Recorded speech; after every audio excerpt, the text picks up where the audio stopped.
Ahead in this edition of The Human Body, you'll learn that breathing isn't quite as straightforward as it seems. Find out all the organs that make up your respiratory system. You'll also discover how the exchange of gases in your cells enable you to carry out functions that are vital for life. And what do you have in common with a car? You'll find out if you stay tuned to this edition of The Human Body.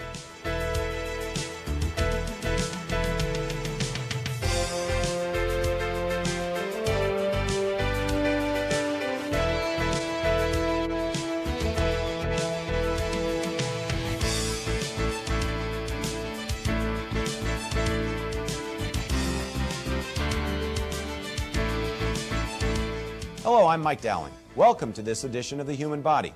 Every morning you wake up, hit the snooze alarm 2 or 3 times, or 5 or 6 if you're like me, and fall out of bed. You stagger to the shower, eyes still closed, waiting for the first burst of water to shatter your illusions of sleep. You do the same thing morning after morning without ever stopping to think about it. You don't have to think about it because these actions have become routine.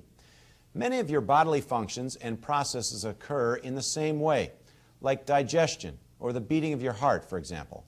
These actions are involuntary, which means they happen consistently and repeatedly without any conscious thought or planning on your part. Coughing and sneezing are other examples. This is a good thing. If you had to tell your heart to beat 70 times a minute or remind your stomach to digest a burger, you could never keep up. Breathing is no different. You must breathe to live. Breathing brings in air, which contains the gas oxygen. Like most living things, humans must have oxygen to burn food and to produce energy in the body. This process is called respiration. Now, the principal purpose of respiration is to produce energy by supplying the cells of the body with oxygen and to remove waste carbon dioxide produced by cellular activities.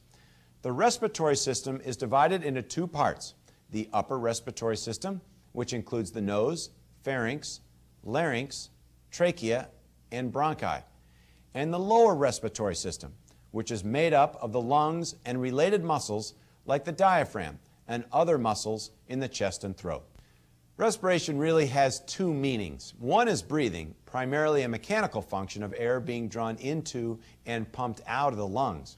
This exchange of oxygen and carbon dioxide between the environment and the respiratory organs is called external respiration. Now, the other meaning refers to the chemical process of producing energy in the cells. This is internal respiration, which involves the exchange of gases between the cells and the blood. Now, the series of chemical reactions in which a cell uses oxygen to break down food molecules in order to obtain energy is called cellular respiration. Reporter Alice Look has more. One way to make sense of how respiration works is to compare it to an automobile. Structurally, this car is like your body. Its steel frame is like your skeletal frame. The pipes and hoses work like your circulatory system. Like humans, this machine needs to breathe. It does so by taking gasoline and funneling it to the carburetor, where it is then mixed with oxygen. This mixture creates a small explosion, and it is a series of explosions that make the car run. The byproduct of the gaseous mixture is then released through the tailpipe as exhaust. Similar to an automobile, it is the exchange of gases that keeps us alive and in motion. When we breathe, gases are exchanged between the atmosphere and the alveoli, or the air cells in our lungs. Air flows between the atmosphere and our lungs because a pressure gradient exists. That's the same reason blood flows through our bodies. Before you take a breath, the air pressure in your lungs is equal to the pressure in the atmosphere. But once you inhale, the pressure in your lungs is less. And when you exhale, the pressure in the lungs is greater than the pressure in the atmosphere. The respiratory system is such that we have 2 major breathing muscles, the diaphragm, and the diaphragm is domed and descends like a piston when we inhale. It's a very powerful muscle, and if the diaphragm is paralyzed, your breathing would be quite difficult. The second set of muscles rotate the ribs like a bucket handle on a bucket and increases the volume of the chest, which then draws in air. And those are the intercostal muscles, the muscles between the ribs.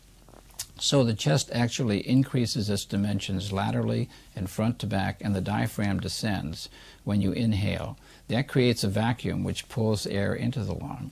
Then when you're through inhaling, you simply let go, and the lung elastic recoil, because of the elastic fibers in the lung, allows it to slowly decrease in volume and empty by itself with no energy required. The chest cage will collapse automatically because it prefers to be in a smaller position and will help to decrease the volume of the lung and empty the lung. And the diaphragm will relax and come back up into a dome shape. So that if these are working, the energy required for the breathing mechanism is about 2% of your energy. It's extremely efficient, and so you're not aware of it. When we inhale, as soon as our lungs fill with air, oxygen begins to spread from the alveoli, or air sacs, into our blood through the interstitial fluid and into our cells. The exchange of gases take place in the lungs. What happens when an adult takes a breath, the gas from the atmosphere passes through the trachea, and the trachea continues to divide into smaller and smaller airways. The smallest airway is referred to as an alveolar duct, and that duct brings gas into what's called the alveolar sacs. The alveolar sacs is the actual place that gas exchange takes place between the lung and the blood. The alveolar sacs number in about 300 million for adults. If you were to smooth out the alveolar sacs to see how much gas exchange area there is in the lung, it's about 70 square meters, or the size of a tennis court. And each one of the alveolar sacs is covered by microscopic blood vessels, and the blood and the air do not come into actual contact, but there's a tissue layer where oxygen can diffuse into the blood. It makes that deoxygenated blood into oxygenated blood, so it can be circulated through the body again for more metabolism. The oxygen is used in the cells to produce energy, and a byproduct, a waste, carbon dioxide. Carbon dioxide is then carried in the blood back to the lungs, where another gas exchange takes place, and the used air leaves through the mouth and the nose. I'm Alice Look reporting. Let's review. The principal purpose of respiration is to supply the body's cells with oxygen and to remove carbon dioxide from the body. The upper respiratory system is comprised of the nose, pharynx, larynx, trachea, and bronchi. The lower respiratory system refers to the lungs, diaphragm, and the other related muscles that help us breathe. External respiration refers to the exchange of gases between the environment and the respiratory organs. Internal respiration refers to the exchange of gases between the cells and the blood. Our blood then distributes oxygen to our cells. Cellular respiration is the series of chemical reactions by which a cell breaks down food molecules in order to obtain energy. When we inhale, oxygen spreads from the alveoli through the interstitial fluid into the blood. Oxygen is then distributed to the cells through the blood. When we exhale, the process is reversed. Take a look at your face. You know that thing in the middle? Well, it's not just a place to hang your glasses. It's the doorstep to a most vital bodily function. Peter Gailey has more. Though we can breathe in through our mouth, the nose is the main intake for air. It also filters out dirt and particles similar to a car filter. The nose is divided into external and internal parts. The external part of your nose is made up of bone and very pliable cartilage that's covered with skin and lined with mucous membrane. It also contains a large supply of blood vessels used to warm the air before it continues along the respiratory tract. The internal portion of the nose is comprised of a large cavity in the skull that lies below the cranium and above the mouth. It's divided into a left and right side by the nasal septum, which is primarily made of cartilage. It is here that the internal nose merges with the external portions of the nose at the front, while at the back it segues into the throat or pharynx. The main functions of the nose include warming air as it enters before it enters the lungs, also humidification of air prior to entry into the lungs, and the nose actually acts as a filter, filtering out particles and debris before they enter the lungs. And so all of these things are really the main functions of the nose. The pharynx is comprised of skeletal muscles lined with mucous membrane and acts as a passageway for air and food. It also provides a resonating chamber for speech sounds. The pharynx has three parts: the nasopharynx, oropharynx, and laryngopharynx. The laryngopharynx connects with the esophagus and also joins with the voice box or larynx. The valve at the top of the larynx is called the epiglottis and closes when you swallow so that food does not enter the lower airway and cause you to choke. Your windpipe or trachea is about 4.5 inches long and 1 inch in diameter, and it acts as a passageway for air. It's located at the front of the esophagus and extends from the larynx to the 5th or 6th thoracic vertebra, depending on the person.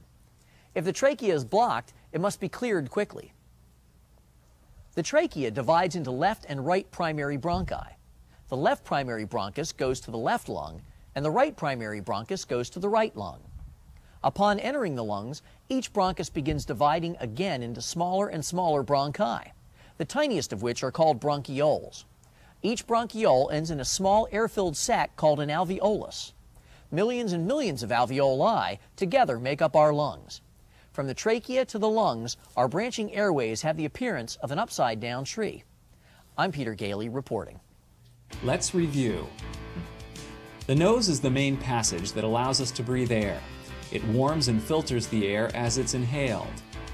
The pharynx, or throat, acts as a passageway for air and food and helps form speech sounds. The trachea, or windpipe, is a tubular passageway for air. The primary bronchi are the two large branches of the trachea that lead to the lungs. Our lungs are made up of small air-filled sacs called alveoli. The lung is the primary breathing organ of the respiratory system. It is through the lungs that our blood receives oxygen and gets rid of carbon dioxide. Ross Joel has more.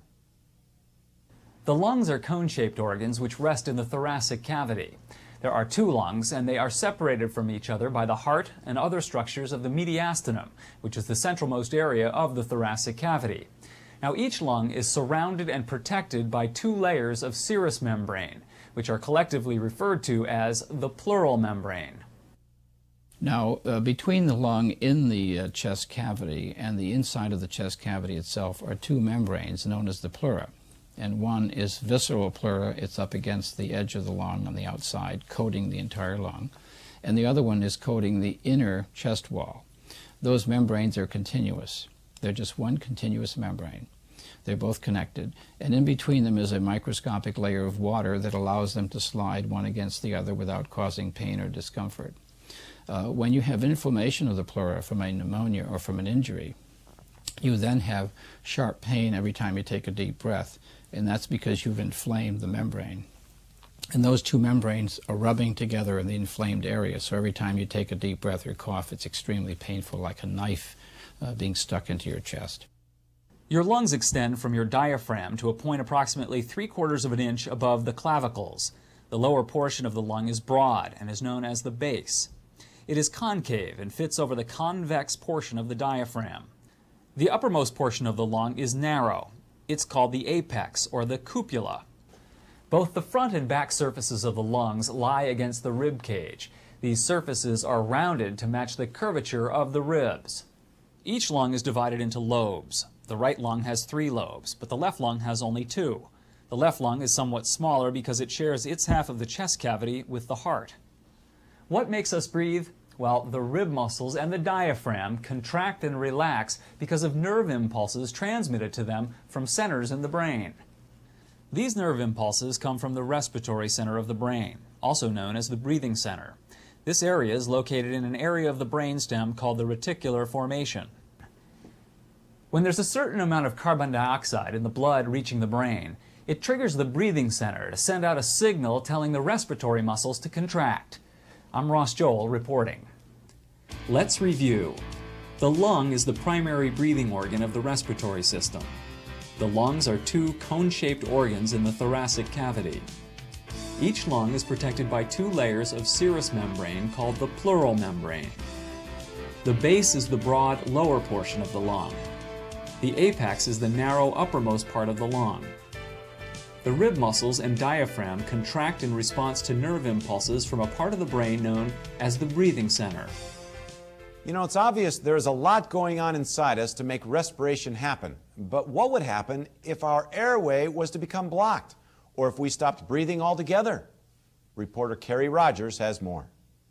Although there are several reasons a person could stop breathing, choking is the leading cause of accidental death.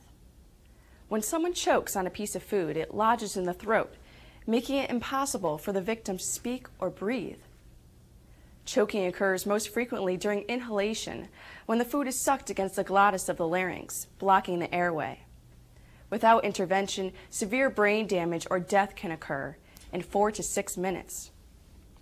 Fortunately, a life-saving procedure called an abdominal thrust, or Heimlich maneuver, can be performed by any person. This procedure uses the air in a person's own lungs to expel the obstructing piece of food. The Heimlich maneuver is a method that is used to dislodge a piece of food or a toy that's in someone's airway. They're not able to breathe.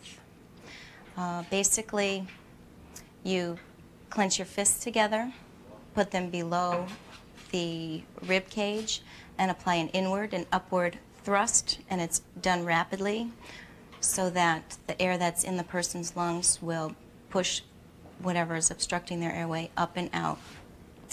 Most people will give a universal signal when they have an obstructed airway that they can't breathe, the little choking situation. And hopefully if you do it rapidly enough, the material will be dislodged and they'll breathe normally again.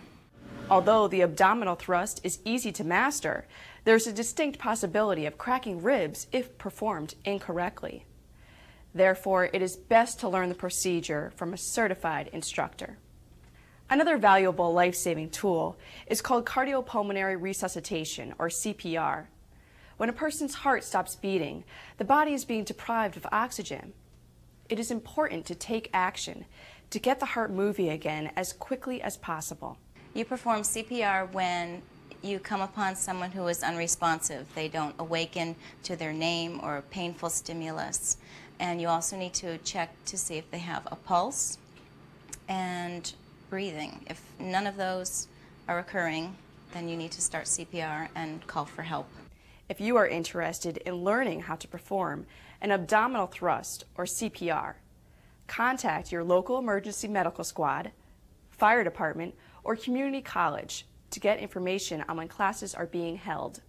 I'm Carrie Rogers reporting. The next time you're riding in a car, think about all of the things that have to happen to make that car move. Then think about your respiratory system and your body's own form of intake and exhaust.